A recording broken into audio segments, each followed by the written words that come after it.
Hi hello friends, welcome back to Souji's cookies and vlogs. So నేను last వీడియోలో ఒక 3-4 days back Kaushalam work from home జాబ్కి apply చేసుకున్నాను అయితే వీడియో పెట్టాను. సో దానికి ఎలా అప్లై చేయాలి ఇవన్నీ కూడా ఆ వీడియోలో అయితే చెప్పాను కదా. సో అందులో చాలా డౌట్స్ వచ్చినాయి అండ్ చాలా కామెంట్స్ కూడా పెట్టారు. సో ఆ డౌట్స్, నాకు వచ్చిన కామెంట్స్కి మీకున్న డౌట్స్కి ఈ వీడియోలో అయితే క్లారిఫై ఇస్తాను. సో ముందుగా కౌశలం అన్న వర్క్ ఫ్రమ్ హోమ్ జాబ్ అన్న రెండు ఒకటేనండి. కౌశలం పథకం అయితే ఇప్పుడు కొత్తగా అయితే పెట్టారనమాట. సో అదే work from home job. So చాలామంది అంటున్నారు 3-4 months బ్యాక్ సచివాలయం నుంచి వచ్చి ఇంటి దగ్గరకు వచ్చి సర్వే చేసుకున్నారు, అదేనా ఇది అంటున్నారు. సో అదేనండి, కానీ ఇప్పుడు మళ్ళీ వెళ్ళి రిజిస్ట్రేషన్ చేయించుకోవడం అయితే మంచిది. సో అప్పుడు వర్క్ ఫ్రమ్ హోమ్ జాబ్ అన్నారు, ఇప్పుడేమో కౌశలం అని పథకం పెట్టారనమాట. రెండు ఒకటే. ఇప్పుడు ఒకసారి మళ్ళీ వెళ్ళి రిజిస్ట్రేషన్ చేయించుకోండి. ఇంకా నెక్స్ట్ వచ్చేసరికి ఎక్కడ అప్లై చేసుకోవాలి, ఎలా అప్లై చేసుకోవాలి, ఇవన్నీ అయితే డౌట్స్ అడుగుతున్నారండి. సో ఎక్కడ అంటే మీ దగ్గరలో ఉన్న సచివాలయం దగ్గరికి వెళ్ళి అయితే అప్లై చేసుకోండి. యాక్చువల్గా సచివాలయం నుంచి వాళ్ళే వచ్చి అప్లై చేయాలి, బట్ ఇప్పుడు కొత్తగా రావడం మారడం ఇవన్నీ జరుగుతున్నాయి కదా. సో అందుకే వాళ్ళకి కుదరక సచివాలయంకి మనమే వెళ్ళి సో రిజిస్ట్రేషన్ చేయించుకోవడం అయితే మంచిది. సో మనమే వెళ్ళి రిజిస్ట్రేషన్ చేయించుకోవాలన్నమాట. ఇంకా చాలామంది అడుగుతున్నారు, రిజిస్ట్రేషన్ అయిపోయింది కదా మళ్ళీ వెళ్ళాలా, మళ్ళీ చేయించుకోవాలి. అవునండి, వెళ్ళాలి. సో దానికి వచ్చేసరికి Aadhaar card, phone number link అయిన ఆధార్ కార్డు, అలాగే మనకి లాస్ట్ స్టడీ కంప్లీట్ అయిన సర్టిఫికేట్ అంటే మార్కుల లిస్ట్ ఉండాలండి. మెయిన్ మార్కుల లిస్ట్ అడుగుతున్నారు. సో ఓటీపీ వస్తుంది, ఆ నెంబర్కి ఓటీపీ చెప్పడం, మార్కుల లిస్ట్ ఫోటో తీసుకుని అయితే అప్లోడ్ చేస్తున్నారనమాట. అండ్ మెయిన్ ఇక్కడ రెండు, OTP and mark list photo తీసుకోవడం అనమాట. సో ఈ రెండు కంపల్సరీ అనమాట. మీరు మొబైల్ తీసుకువెళ్ళండి. అండ్ థర్డ్ వన్ వచ్చేసరికి mail ID, phone number and మన మార్క్ లిస్ట్, ఈ 3 అయితే కన్ఫామ్గా ఉండాలి. ఈ 3 కూడా సబ్మిట్ చేయాలన్నమాట.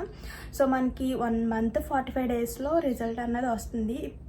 ఆ రిజల్ట్లో మనకి మెయిల్కి కానీ ఫోన్ నెంబర్కి కాంటాక్ట్ అవుతారనమాట. సో అందుకే so phone number, mail ID ఇవి కన్ఫర్మ్ అండి. సో లాస్ట్ కంప్లీట్ అయిన స్టడీ, మార్క్ లిస్ట్. ఇంకా నాకు వచ్చిన కామెంట్స్ అయితే ఓపెన్ డిగ్రీకి అప్లై చేసుకోవచ్చా అండి, అండ్ 10th కూడా ఓపెన్ 10thకి అప్లై చేసుకోవచ్చా. ఇప్పుడు ఏజ్ లిమిట్ వచ్చేసరికి 18 నుంచి 15 వరకు అనమాట. సో 18 అబోవ్ నుంచి ఎవరైనా అప్లై చేసుకోవచ్చు. 10th, inter, degree, PG, diploma, so ఏది కంప్లీట్ చేసినా సరే అప్లై చేసుకోవచ్చు అనమాట. సో జాబ్ చేసే వాళ్ళు కూడా అప్లై చేసుకోవచ్చు అనమాట. సో అక్కడికి మనం వెళ్ళగానే అడిగేది ఓటీపీ అడుగుతారు, మెయిల్ ఐడి అడుగుతారు, అండ్ క్వాలిఫికేషన్, మార్క్ లిస్ట్, ఏ ఇయర్లో కంప్లీట్ చేశారు, మనకు వచ్చిన స్కోర్ అంటే జీపీఎక్స్ స్కోర్ కానీ మార్క్స్ కానీ సో అయితే అడుగుతారు. నెక్స్ట్ ఎక్కడైతే కంప్లీట్ చేసామో దాని లొకేషన్ అయితే అడుగుతారు అనమాట. సో ఇదనమాట అప్లై చేసుకోవడం అయితే.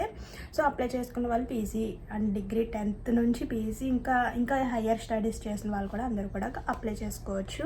నెక్స్ట్ మెయిన్ ఎక్కువగా వచ్చింది అయితే సో జాబ్స్ ఏంటి, వర్క్ ఏంటి, అసలు ఏం వర్క్ ఇస్తారు, శాలరీ ఎంత, ఇవన్నీ కూడా అడుగుతున్నారనమాట.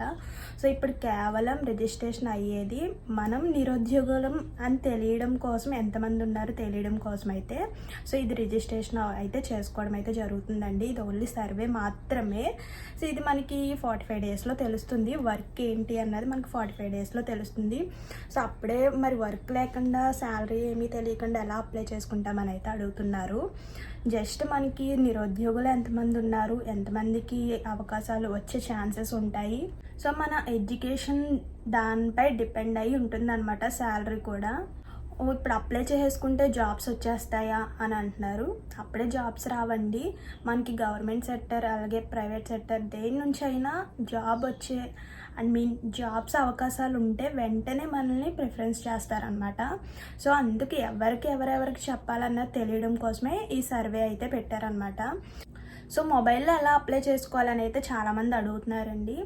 సో నేను డిస్క్రిప్షన్లో లింక్ ఇచ్చా అన్నా కదా, ఆ లింక్ మీద క్లిక్ చేస్తే మనకి వెబ్సైట్ అయితే ఓపెన్ అయిపోతుంది. సో ఓపెన్ అయిన తర్వాత ఆధార్ కార్డ్ నెంబరు ఎంటర్ చేయాలి, దానికి ఓటీపీ వస్తుంది, అలాగే మెయిల్ అడుగుతుంది, క్వాలిఫికేషన్ ఉంది కదండి, ఎడ్యుకేషన్ ఏదైతే కంప్లీట్ చేసామో మార్క్ లిస్ట్ అప్లోడ్ చేయమని అయితే వస్తుంది, డేటు, మార్క్స్ అన్నీ ఎంటర్ చేయాలి, అండ్ లొకేషన్, ఏ ఇయర్లో కంప్లీట్ చేసామో ఎడ్యుకేషన్, అండ్ ఏ ఇయర్లో ఎక్కడ చదివాము అన్న లొకేషన్ కూడా అనమాట. సో ఎక్కడ కంప్లీట్ చేసామన్న లొకేషన్ కూడా అప్లై చేయాలి. సో అంతే అనమాట. సబ్మిట్ చేస్తే రిజిస్ట్రేషన్ అయితే కంప్లీట్ అయిపోతుంది.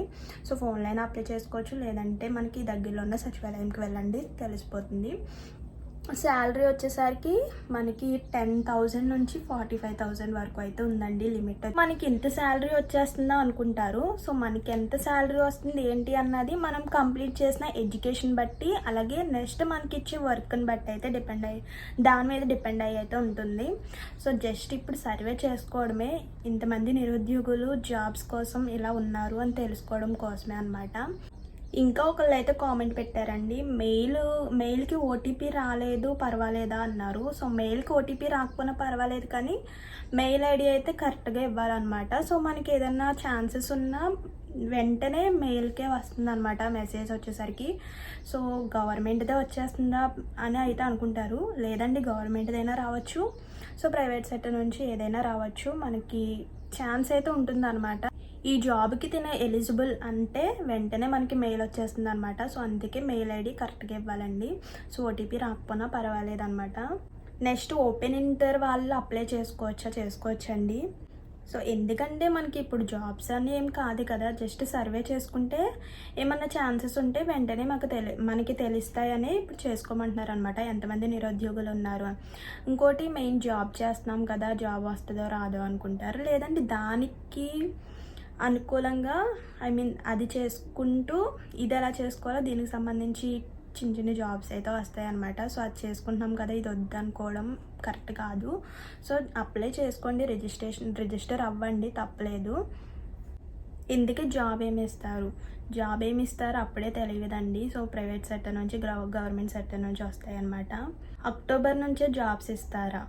సో మనకి ఈ రిజల్టే మనం ఓకే అయ్యామా లేదా అన్నది 30 డేస్లో తెలుస్తుంది అనమాట. జాబ్స్ అయితే వెంటనే మనకి మెయిల్ వచ్చేస్తుంది. ఎక్కడ అప్లై చేసుకోవాలి? సచివాలయంలో అప్లై చేసుకోవాలండి. మేడం ఓపెన్ డిగ్రీ వాళ్ళు అప్లై చేసుకోవచ్చా? Please reply me. Open degree వాళ్ళు కూడా అప్లై చేసుకోవచ్చండి. కంపల్సరీ క్యాండిడేట్ ఉండాలా సిస్టర్, లేకుంటే పేరెంట్స్ వెళ్ళైనా అప్లై చేసుకోవచ్చా? మీరే వెళ్ళి అప్లై చేసుకోవడం అయితే బెటర్ అనమాట. సో లేదు ఆ ఛాన్స్ లేదు అనుకుంటే పేరెంట్స్ని పంపించండి.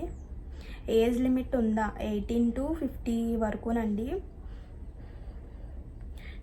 లాస్ట్ డేట్ వచ్చేసరికి మొన్న ఆగస్టు 30తోనే అయిపోవాలి, కానీ పొడిగించారనమాట. సో డేట్ కూడా ఎక్స్టెండ్ అయిందండి. లాస్ట్ డేట్ వచ్చేసరికి సెప్టెంబర్ 15th వరకు ఉంది. అక్క స్టూడెంట్స్ అప్లై చేసుకోవచ్చండి. సో చాలామంది అంటున్నారు మా ఊర్లో ఆల్రెడీ వచ్చారు అప్లై చేసుకున్నారని. సో మళ్ళీ ఒకసారి వెళ్ళి సచివాలయంలో కలవండి. బాయ్స్కి కూడా, అవునండి, అందరికీ నిరుద్యోగులు అందరికీనండి. అంటే స్టడీ కంప్లీట్ అయిపోయి ఖాళీగా ఇంటి దగ్గర ఉన్న వాళ్ళందరికీ కూడా అప్లై చేసుకోవచ్చు. ఇంటర్ ఫెయిల్ స్టూడెంట్ అప్లై చేయవచ్చా? లేదండి, ఫెయిల్కి అయితే ఉండదు.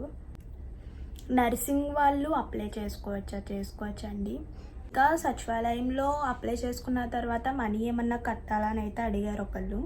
సో అదేమీ అవసరం లేదండి, మనీ ఏమి అవసరం లేదు. జస్ట్ మనం రిజిస్ట్రేషన్ అవుతున్నాం, మనం నిరుద్యోగులం అని చెప్పుకోవడం కోసమే ఈ సర్వే అనమాట. ఇంకా వచ్చేసరికి మనం సెలెక్ట్ అయిన తర్వాత మనకి ట్రైనింగ్ అయితే ఇస్తారనమాట. సో ట్రైనింగ్ ఇచ్చిన తర్వాత మనకు జాబ్ అయితే ఇస్తారనమాట. సో ఆ ట్రైనింగ్ బేస్ మీద ఒక ఎగ్జామ్ కూడా ఉంటుందండి. సో ఏమీ లేకుండా ఎలా జాబ్ ఇచ్చేస్తారు?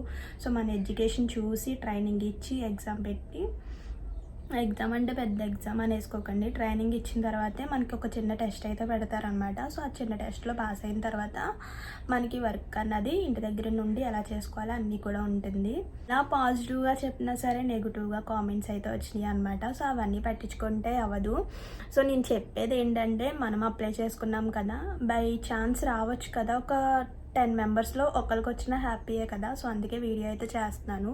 సో ఇదండి ఈరోజు వీడియో అయితే, ఈ కౌశలం పథకం గురించి, అలాగే వర్క్ ఫ్రమ్ హోమ్ జాబ్ గురించి నాకు తెలిసిన కొన్ని విషయాలు అయితే ఈ వీడియోలో అయితే షేర్ చేసుకున్నాను. మీకు ఏమైనా డౌట్స్ ఉంటే కామెంట్ సెక్షన్లో కామెంట్ చేయండి. సో అందరూ అప్లై చేసుకోండి. ఇంకా సెప్టెంబర్ 15 వరకు ఉంది కాబట్టి ఇంకెవరైనా అప్లై చేసుకోకపోతే వెళ్ళి చేసుకోండి. సచివాలయంకి వెళ్ళి బై ఛాన్స్ రావచ్చు, లక్ ఉంటే కంపల్సరీ వస్తుంది కదా.